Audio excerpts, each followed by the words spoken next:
बिस्मिल्लाहिर्रहमानिर्रहीम। अस्सलाम वालेकुम नाजरीन, आप यूट्यूब चैनल देख रहे हैं। मैं इमरान खान हूँ। नाजरीन, कुछ बड़ी अहम खबरें हैं, मैं आपके साथ शेयर कर देता हूँ। पिछले वीलॉग में मैंने आपको एक बात बताई थी कि दो चीज़ें हो सकती हैं जो भारत इतने बड़े पैमाने पर ड्रोन्स पाकिस्तान में भेज रहा है। नंबर एक, वो हमारी जो एयर डिफेंस की सलाहियत है उसको जानना चाहता है। और नंबर दो, मैंने आपसे कहा था कि कुछ टारगेट्स हो सकते हैं जिन्हें भारत पाकिस्तान में हिट करना चाहता है। तो जो पहले वाली बात है वो दुरुस्त साबित हुई, और इसके लिए कुछ ऑडियोज़ भी पाकिस्तान एयरफोर्स की जानिब से, जो उनकी इंटरनल कन्वर्सेशन है उसमें कोई ऑडियो भी बाहर आई है, या किसी के साथ वो बंदा बात कर रहा था जो इस सारी सूरत हाल को समझता है कि भारत ने इतने बड़े पैमाने पर पाकिस्तान में ड्रोन्स इसलिए भेजे कि वो ये चाह रहा था कि पाकिस्तान इन ड्रोन्स को तबाह करे। और जैसे जैसे पाकिस्तान इन ड्रोन्स को तबाह करेगा तो जिस सिमत से पाकिस्तान का एयर डिफेंस सिस्टम मुतहर्रिक होगा, वो आकर ड्रोन को गिराएगा, वो फिर उनको आइडिया हो जाएगा कि किस किस जगह पे पाकिस्तान में एयर डिफेंस सिस्टम मौजूद है, और वो इंडिया के सामने एक्सपोज हो जाएगा। फिर इंडिया उसे नाकाम बनाने या नकारा बनाने के लिए कोशिश कर सकता है। तो ये है जी स्ट्रेटजी जो अभी तक हमें पता चली है। पाकिस्तान ने जो है वो शुरू में बॉर्डर के ऊपर कुछ भारतीय ड्रोन्स को गिराया था। जो डीजी ISPR है उन्होंने प्रेस कॉन्फ्रेंस करते हुए ये बताया कि जो ड्रोन्स पाकिस्तान ने गिराए हैं उनकी तादाद लगभग 25 है। 25 भारतीय साख्ता ड्रोन जो है वो तबाह किए हैं, और ये मुख्तलिफ शहरों में ड्रोन्स भेजे गए हैं। पहली रात भारत ने मिसाइल चलाए थे पाकिस्तान के अंदर, 9 मकामात के ऊपर 24 मिसाइल्स दागे गए थे। अगली रात 25 ड्रोन्स पाकिस्तान में भेजे हैं, जिनमें से 25 पाकिस्तान कह रहा है जी हमने मार गिराए। कुछ लोगों की शहादतों की इतला भी आ रही है, और कुछ फौजी जख्मी भी हुए हैं। जो धमाकों की आवाज़ें हैं वो एक से ज़्यादा आ रही हैं। यानी ड्रोन अगर तबाह होता है तो एक धमाका हो सकता है, लेकिन कई जगहों से ज़्यादा धमाके भी रिपोर्ट हुए हैं। तो बहुत मुमकिन है भारत ने कुछ जगहों के ऊपर जो है वो अटैक भी किया है अपने इन ड्रोन्स के ज़रिए से। लेकिन बड़ा मकसद भारत का ये हो सकता है कि वो इंटरसेप्ट करे कि पाकिस्तान की जो सलाहियत है वो कितनी है एयर डिफेंस सिस्टम की, और जो पाकिस्तान का एयर डिफेंस सिस्टम है उसको एक्सपोज वो हो जाए भारत के सामने। अच्छा, भारत की जो हिकमत अमली है वो बड़ी जारहाना है। पाकिस्तान की हिकमत अमली अभी भी दिफाई है। पाकिस्तान ने अभी तक भारतीय जारहियत का उस तरह से जवाब नहीं दिया जैसे वो जवाब दिया जाना चाहिए था। भारतीय तैयारे आए, उन्होंने बदतरीन पाकिस्तान के अंदर मिसाइल बारी की, और जवाबी कार्रवाई में उस वक्त जो पाकिस्तान ने अपने दिफा में किया, भारत के 3 तैयारे गिरे हैं, जो अब दुनिया के तमाम अखबारात में हर जगह पर रिपोर्ट हो गई है। एक राफेल तैयारा भी कंफर्म हो गया है कि वो गिर गया है। अब इसमें जो है वो भारत उसके बाद दोबारा से अपने ड्रोन्स भेज रहा है, और वो चेक करना चाहता है कि पाकिस्तान की एंटी एयर जो कैपेबिलिटी है वो कितनी है, कि पाकिस्तान अपनी फिजा का कितना दिफा कर सकता है अगर भारतीय तैयारे पाकिस्तान में दाखिल हों। तो पाकिस्तान ने एक हिकमत अमली के तहत 2 चीज़ें बचाई हैं। नंबर एक, पाकिस्तान ये जो आपका जो सिस्टम होता है ना, जो एयर डिफेंस सिस्टम, ये बड़ा महंगा होता है। चाहे आप चाइना से भी लें या जहाँ से भी लें, इसकी बड़ी कॉस्ट होती है। ये वो हथियार नहीं है कि आपने खुद ही गोली बना ली या खुद ही आपने अपना वेपन तैयार कर लिया, ये वो हथियार नहीं है। बाद औक़ात ये जो सिस्टम है इसके मिसाइल्स ड्रोन से भी ज़्यादा महंगे होते हैं। तो ये बड़ा कीमती है, और इसको इस्तेमाल वहीं पे होना चाहिए जहाँ पे इसको इस्तेमाल करने की ज़रूरत है। तो पाकिस्तान की जानिब से जो वजह बताई गई है, ऑफ द रिकॉर्ड जो चीज़ें सामने आई हैं वो ये हैं कि नंबर एक तो कॉस्ट बहुत ज़्यादा है। पाकिस्तान एक गरीब मुल्क है, पाकिस्तान इतना अफोर्ड नहीं कर सकता, खर्चा बहुत ज़्यादा हो जाएगा। हमारे पास महदूद मिकदार में ये सलाहियत मुयस्सर है, तो इसे रखना चाहिए उन तैयारों के लिए जो भारत के आ सकते हैं और पाकिस्तान में अटैक कर सकते हैं। तो ये एक जाल बिछाया गया था भारत की जानिब से। बहुत सारे ड्रोन जो इसराइली साख्ता ड्रोन्स हैं इन्हें पाकिस्तान के अंदर भिजवाया गया, और ये ड्रोन्स हैरत अंगेज तौर पर बॉर्डर पर नहीं गिराए जा सके। यानी इंटरसेप्ट ये हो गए थे, पता चल गया था कि ये ड्रोन्स आ रहे हैं, लेकिन इन्हें मारा नहीं गया, बल्कि इन्हें मारने के लिए छोटे वेपन्स इस्तेमाल किए गए और इन्हें शहरों के अंदर आने दिया गया। अब छोटे वेपन से अगर इनको गिराना था तो इन्हें गिरा दिया जाता बॉर्डर के ऊपर ही, लेकिन शायद उस वक्त इनकी हाइट बहुत ज़्यादा थी, और जब ये बॉर्डर से क्रॉस करके किसी जगह पे भी फौज को मौका मिला कि यहाँ पे इन ड्रोन्स को गिरा दिया जाए तो वहाँ पे गिरा दिया गया। अब इसमें भारत की जानिब से ये कहा जा रहा है कि पाकिस्तान की जो एयर डिफेंस की सलाहियत है वो कमज़ोर है। पाकिस्तान की जानिब से ये कहा जा रहा है कि नहीं, हम उसे इस्तेमाल नहीं कर रहे क्योंकि हम उसे एक्सपोज नहीं होने देना चाहते। तो ये 2 चीज़ें जो अब तक हमारे सामने आई हैं। जो इंफॉर्मेशन मिनिस्टर है उन्होंने एक और दावा कर दिया असेंबली में खड़े होकर एक तो वजीर दिफा ने भी कहा है, इंफॉर्मेशन मिनिस्टर ने भी कहा है, और सारी हुकूमत अब ये कह रही है कि पाकिस्तान भरपूर जवाब देगा भारत को। भारत को भरपूर जवाब पाकिस्तान को देना चाहिए, देना पड़ेगा।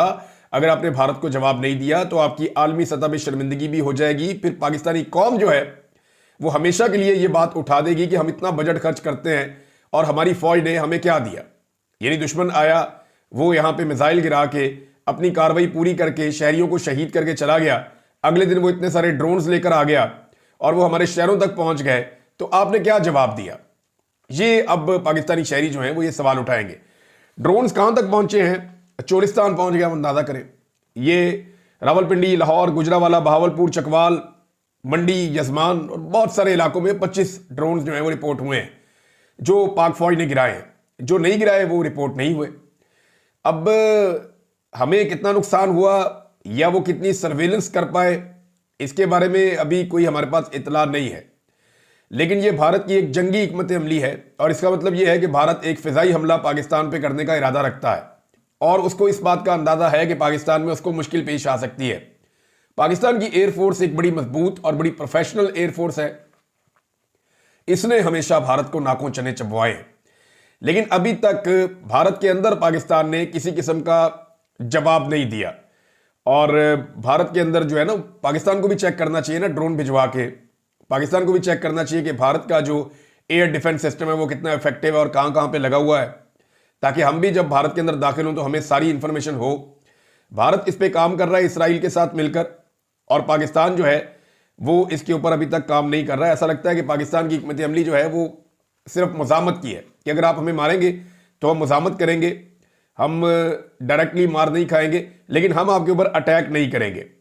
अब वज़रा ने यह धमकी दी है कि ये भारत को जवाब ज़रूर देंगे। DGISPR के स्टेटमेंट में एक बड़ी कमज़ोर चीज़ थी, अब मैं आपके साथ शेयर कर देता हूँ। इन चीज़ों से गुरेज करना चाहिए, DGISPR को ऐसा बयान नहीं देना चाहिए था। और उन्होंने कहा, और ये रिपोर्ट हुआ एयरवाई के ऊपर से, मैं ये टिकर पढ़ के आपको सुना रहा हूँ, इनका स्क्रीनशॉट मौजूद है, कि दुनिया देखे भारत पाकिस्तान के खिलाफ फौजी जारहियत कर रहा है। ये तर्जुमान पाक फौज ने कहा है। देखे, ये काम जो है सिविलियंस का है, बयानिया जो है वो सिविलियंस को बनाने दें और इंटरनेशनली सिविलियंस को डील करने दें। फौज को इन मामलों से, प्रोपेगेंडा वॉर से दूर रखें और फौज को सिर्फ ऑपरेशनल कामों के अंदर एंगेज किया जाए, और उसके हवाले से जो इतलात देनी है वो DGISPR दें, वो बहुत ज़रूरी है। ये कमज़ोर स्टेटमेंट है कि अब दुनिया को शिकायत लगा रहे हैं कि देखें भारत क्या कर रहा है। भाई, भारत जो कर रहा है पूरी दुनिया देख रही है और वो ढिठाई के साथ कर रहा है। इसराइल फ़लस्तीन में जो कर रहा है वो भी पूरी दुनिया देख रही है और वो ढिठाई के साथ कर रहा है। तो जो जारे होता है ना, जिसने हमला किया हुआ होता है, उसको इस बात की फिक्र नहीं होती कि उसका इमेज क्या बनेगा। और ये आपसे बेहतर कोई नहीं जानता, पाकिस्तान की मिलिट्री एस्टेब्लिशमेंट जानती है कि उनका इमेज तबाह हो गया पाकिस्तान में, लेकिन उन्होंने पाकिस्तानी अवाम के ऊपर जारियत की है। अभी की आप स्टोरी ले लेना, वो छोटी बच्ची है शहरबानो। अब शहरबानो जो है उसके घर के ऊपर अटैक कर दिया बहुत बड़े पैमाने पे सिक्योरिटी फोर्सेस ने, सिर्फ इसलिए कि वो सोशल मीडिया पे बात करती है। उसके घर के ऊपर, स्कूल के ऊपर, बाकी जगहों के ऊपर अटैक कर दिया, उसका किचन भी बंद कर दिया, घर भी सील कर दिया, स्कूल भी सील कर दिया और उसकी वालदा को भी उठा कर ले गए। अब वो बच्ची बेचारी बता रही है कि जी मेरी वालदा का क्या कसूर है, इस मुल्क में कानून और इंसाफ है, मेरी माँ मुझे वापस करो। तो यहां से आप अंदाजा कर लें कि रियासत की तरजीहात क्या है। रियासत की तरजीहात का आप यहां से भी अंदाजा कर सकते हैं कि जिस वक्त भारतीय ड्रोन पाकिस्तान के अंदर दाखिल हैं तो पाकिस्तान की जो रियासत है वो ये फैसला कर रही है कि इमरान खान साहब का पॉलीग्राफिक टेस्ट करवाया जाए, इमरान खान साहब का फोटोग्राफिक टेस्ट भी करवाया जाए 9 मई के हवाले से जो वाकया हुआ उसको लेकर। ये नाजरीन हमारी तरजीहात हैं। हमारी फूड स्ट्रीट के अंदर आके भारतीय ड्रोन गिर रहा है और हमारी जो तरजीहात हैं वो ये है कि जनाब पाकिस्तान तरीके इंसाफ को कुचलना है और दिन रात सिर्फ इमरान खान को और पाकिस्तान तरीके इंसाफ को दीवार के साथ लगाना है। देखें, ये एक मुख्तसर लड़ाई हो सकती है भारत के साथ पाकिस्तान की। इसके बारे में दो हमारे पास जो है वो अलग अलग किस्म की मिथ है। एक ये है कि वाकई में पाकिस्तान और भारत के अंदर कोई बड़ा मार्का हो सकता है। भारत का राफेल तैयारा गिरने के बाद उन्हें काफ़ी तकलीफ है और वो पाकिस्तान के ऊपर एक बड़ा हमला करने का प्लान कर रहा है। मुमकिन है दोनों मुल्क एक फुल फ्लेज जंग में चले जाएं तो पूरा पाकिस्तान तो खड़ा होगा अपनी फोर्सेस के साथ, हम सारे अपनी फोर्सेस के साथ खड़े होंगे। लेकिन ये अर्दली हुकूमत ने जो बुज़दिली दिखाई है और ये जो मिलिट्री एस्टेब्लिशमेंट ने बार बार रिस्ट्रेंट का मुजाहरा किया है कि जनाब हम तहम्मुल का मुजाहरा कर रहे हैं, ये गैर ज़रूरी है। दुश्मन को आप जहां मौका मिलता है वहां भरपूर जवाब देते हैं। ये कि हमने उनके तैयारे नहीं गिराए, हमने उनका नुकसान नहीं किया, हम नुकसान करना नहीं चाहते, तो ये सारी चीज़ें गैर ज़रूरी हो जाती हैं जंग के हालात में। एक तो ये ऑप्शन है कि खुदा न खास्ता पाकिस्तान और इंडिया एक बड़ी जंग के अंदर जा रहे हैं, जिसकी तरफ हालात बढ़ते हुए शायद दिखाई भी दे रहे हैं। दूसरी जानिब कुछ लोग इस बात के खदशे का इजहार कर रहे हैं कि ये एक नूरा कुश्ती है मोदी की और नवाज शरीफ की, और ये दोनों एक दूसरे की अवाम में कबूलियत के लिए इसके लिए काम कर रहे हैं। लेकिन मैं इस बात को इसलिए नहीं मानता कि नवाज शरीफ की खामोशी नवाज शरीफ को कोई सियासी फायदा नहीं दे रही, बल्कि नवाज शरीफ का तो अभी बाकायदा इंडिया के अंदर उनके मीडिया में उनके जो ऑफिशियल्स हैं उन्होंने जो प्रेस ब्रीफिंग्स दी हैं इंडियन कार्रवाई के बाद, उसमें उन्होंने कहा कि पाकिस्तान का वजीर दिफा जो ख्वाजा आसिफ है और पाकिस्तान का साबिक वजीर आजम नवाज शरीफ जिसका भाई भी इस वक्त वजीर आजम है, इन लोगों ने खुद इस बात का एतराफ़ जुर्म किया है कि पाकिस्तान भारत के अंदर होने वाले हमलों में मुलव्विस रहा है। अब इन दोनों के स्टेटमेंट्स को भारत अपने फायदे के लिए पूरी दुनिया में इस्तेमाल कर रहा है, लेकिन नवाज शरीफ साहब से मैं हैरान होता हूं कि अभी तक नवाज शरीफ, उनकी बेटी, उनका भाई मोदी के खिलाफ या आरएसएस के खिलाफ या उनके जंगी जुनून के खिलाफ उनकी ललकार का जवाब ये लोग अभी तक नहीं दे सके, और मुझे नहीं लगता कि ये दे पाएंगे। ये इंतहाई कमजोर लोग हैं। पंजाब के अंदर नाज़रीन इमरजेंसी अब नाफिज की गई है अस्पतालों में भी, और जो रेस्क्यू सर्विसेज हैं उनको भी एक्टिवेट किया गया है। रावलपिंडी फूड स्ट्रीट में ड्रोन आकर गिरा, अदरीस अब्बासी साहब ने कंफर्म किया क्योंकि उनका घर बिल्कुल साथ ही है, तो उन्होंने बताया जनाब कि मेरे घर के बिल्कुल करीब आकर ये ड्रोन गिरा है। जबकि भारत ने एक बात बताई है और उन्होंने कंफर्म किया है कि हम जो है वो फ़िज़ाई दिफाई रेडार को पाकिस्तान में निशाना बना रहे हैं, और हमने कुछ जगह पे, ये भारत का क्लेम है कि उन्होंने कुछ जगह पे पाकिस्तान के जो दिफाई सिस्टम है उसको निशाना बनाया है। दूसरी जानिब भारत के बकौल लाइन ऑफ कंट्रोल के दूसरी जानिब पाकिस्तान की शेलिंग और फायरिंग से 16 हलाकतों की उन्होंने तस्दीक की है कि 16 लोग वहां पे मारे गए हैं। अब ये जो लोग मारे गए इनके बारे में उनका क्लेम ये है कि ये सिविलियंस हैं, क्योंकि देखें ना, बॉर्डर के इस तरफ भी कश्मीरी रहते हैं, लाइन ऑफ कंट्रोल के उस तरफ भी कश्मीरी रहते हैं, तो दोनों तरफ कश्मीरियों का नुकसान होता है। पाकिस्तान शेलिंग या फायरिंग करता है तो वहां के कश्मीरी शहीद हो जाते हैं, इंडिया करता है तो यहाँ के कश्मीरी शहीद हो जाते हैं। दोनों तरफ मुसलमान रहते हैं, दोनों तरफ कश्मीरी रहते हैं। इंडियन फौज को नुकसान पहुंचाना चाहिए और इंडियन फौज के ऊपर जो है वो अटैक करना चाहिए। नादरीन, पाकिस्तान तहरीक इंसाफ ने एक बड़ा मुतालबा किया है। ये मुतालबा जुनैद अकबर साहब ने किया और साथ ही ये मुतालबा उमैर खान न्यादी साहब ने कौमी असम्बली में खड़े होकर भी किया। जुनैद अकबर का कहना है कि इमरान खान को फिलफौर रिहा किया जाए और उनकी हिफाजत यकीनी बनाई जाए। हमें खदशा है कि जिस तरह ड्रोन से मुख्तलिफ शहर निशाना बनाए जा रहे हैं, यही बहाना बनाकर कोई ड्रोन अडयाला जेल पर ना गिरा दिया जाए। देखें, मैं बार बार ये बात समझा रहा हूं, एस्टेब्लिशमेंट को समझना पड़ेगा कि अगर ये नूरा कुश्ती नहीं है और रियल फाइट हो रही है तो आपको फौरी तौर पे इमरान खान साहब को अडयाला जेल से निकालकर महफूज मकाम पर मुंतकिल करना चाहिए। मुल्क खाना जंगी का मुतहम्मिल नहीं हो सकता। खुदा न खास्ता इमरान खान को कुछ हुआ तो ये कौम आपको कभी माफ नहीं करेगी। जो उमैर खान न्यादी है वो ये कह रहे हैं कि ये जंग है जो हमें बतौर कौम लड़नी पड़ेगी, मगर इस जंग को लड़ने के लिए आप ऑल पार्टीज कॉन्फ्रेंस बुलाएं और इसमें इमरान खान को बुलाएं। फिर आप देखेंगे कि बॉर्डर पर छातियां बढ़ जाएंगी और भारत की गोलियां कम पड़ जाएंगी। इस स्टेटमेंट को बहुत अप्रिशिएट किया गया है, लेकिन हुकूमत की तरजीहात नाज़रीन कुछ और है। आज भी इमरान खान साहब की उनके साथियों से मुलाकात नहीं होने दी गई। अब इमरान खान साहब ने कोई वहां पे इंडिया का साथ तो नहीं देना ना। इमरान खान साहब ने जो स्टेटमेंट देना है वो मोदी के खिलाफ देना होगा वहां पे जेल में, जैसा कि उन्होंने पहले दिया था। वो आरएसएस को चैलेंज करेंगे, मोदी को चैलेंज करेंगे, भारतीय जारहियत को चैलेंज करेंगे, भारत के फॉल्स फ्लैग ऑपरेशन को चैलेंज करेंगे, पाकिस्तानी कौम को यकजहती का पैगाम देंगे, आलमी सतह पे वो बताएंगे। तो इमरान खान साहब जो भी करेगा उसका फायदा पाकिस्तान को होगा। जेल के अंदर अगर इमरान खान के साथियों ने मिल लेते, ये लोग गए मिलने के लिए, फिर नहीं मिलने दिया। वो एक सूबे का वजीर आला है, उसको वहां पे जो है वो सिपाहियों ने रोक लिया कि हम नहीं आगे जाने देते। और इमरान खान साहब कहते हैं कि एक कर्नल जो है वो जेल को कंट्रोल करता है। तो एक यूनिफॉर्म्ड ऑफिसर ने एक सूबे के वजीर आला को बाहर सड़क पे बिठा दिया। यह है पाकिस्तान में जमहूरियत की औकात। यह सिचुएशन है पाकिस्तान में। और वो वजीर आला बेचारा नाम भी नहीं ले रहा कि मुझे किसने रोका है। उसकी भी हालत आप चेक करें कि वो धमकियां किसको दे रहा है, मरियम नवाज को, कि देखो मरियम नवाज, तुमने मुझे यहां पे रोका है, तो तुम्हारा घर है वहां पे नथिया गली में, तुम वहां पे आओगी तो मैं तुम्हें वहां रोक लूंगा। ये क्या बचकाना हरकत है। ये स्टेटमेंट आपने तब क्यों नहीं दी जब आपके वुज़रा को वहां पे घसीटा जा रहा था, अडियाला जेल के बाहर बालों से पकड़ के फेंक के घसीटा जा रहा था? ये स्टेटमेंट आपने तब क्यों नहीं दी जब अलीमा खान साहिबा को वहां पे कई दफा गिरफ्तार करके अलग अलग मुकामात पे मुंतकिल कर दिया, पुलिस जाके सुनसान वीरान इलाकों में छोड़कर आ गई, तब भी आपने ये स्टेटमेंट नहीं दी? तो आपको ये स्टेटमेंट पहले भी देना चाहिए था ना। और दूसरी बात ये है कि मरियम नवाज को मैं जी उसके घर पे नहीं आने दूंगा। यार आपका लीडर जेल में है, ये कौन सा बदला आप ले रहे हैं? आपका लीडर जेल के अंदर है, अगर बंद करना है तो वो रास्ता बंद करो ना जिसके बारे में जुनैद अकबर ने कहा था। बंद करने हैं तो वो रास्ते बंद करो जिससे इनको मुसीबत पड़ जाए। एक सूबे का वजीर आला इतना कमजोर कैसे हो सकता है जहां पे उसकी पार्टी का तोती बोलता है, जहां पे उसकी पार्टी की बहुत ज्यादा ताकत है, वो इतनी कमजोरी शो कर रहा है कि जी एक औरत को मैं उसके घर में नहीं जाने दूंगा। बड़ी जनाब आपने बहादुरी दिखाई है।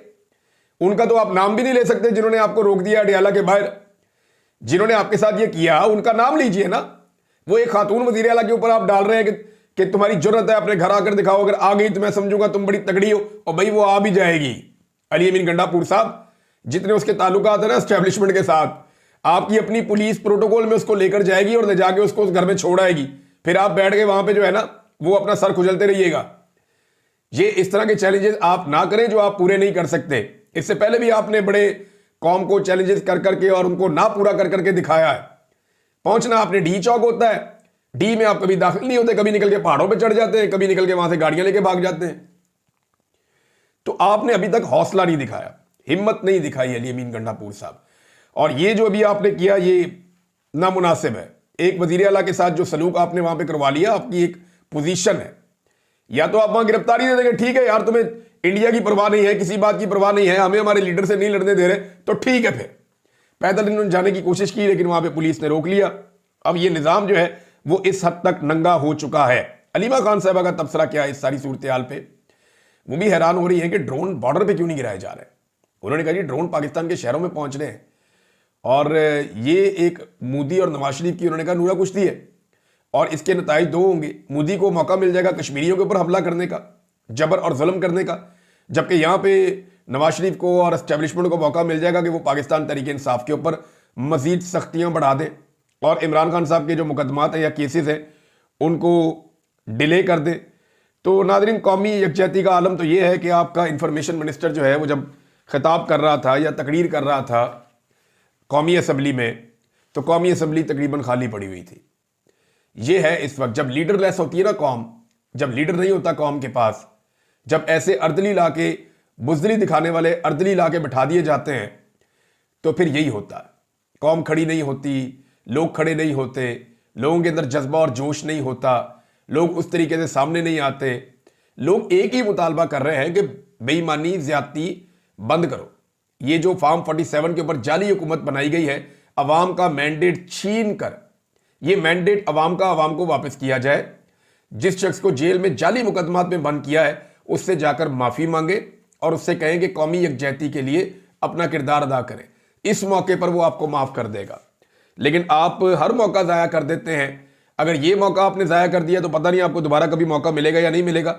अगर तो ये नूरा कुश्ती नहीं है और ये वॉर बटन से नहीं खेल रहे कि हमने ऑन कर दिया तुम ऑफ कर दो, तुमने ऑन कर दिया हम ऑफ कर देते हैं, तो ये अगर वॉर बटन से नहीं खेल रहे तो फिर तो इन्हें इमरान खान के पास जाना ही पड़ेगा। अगर रियल जंग की सूरत हाल है तो फिर इस कौम को आर्मी चीफ और बहुत सारे हथियारों से ज्यादा इमरान खान की जरूरत है। याद रखिएगा, लीडर्स और कौमें मिलकर जंग जीतती हैं, फौजें और हथियार जो है वो सानवी हैसियत रखते हैं। अब तक के लिए इतने, अपना ख्याल रखिएगा, अपने चैनल का भी। अल्लाह हाफिज।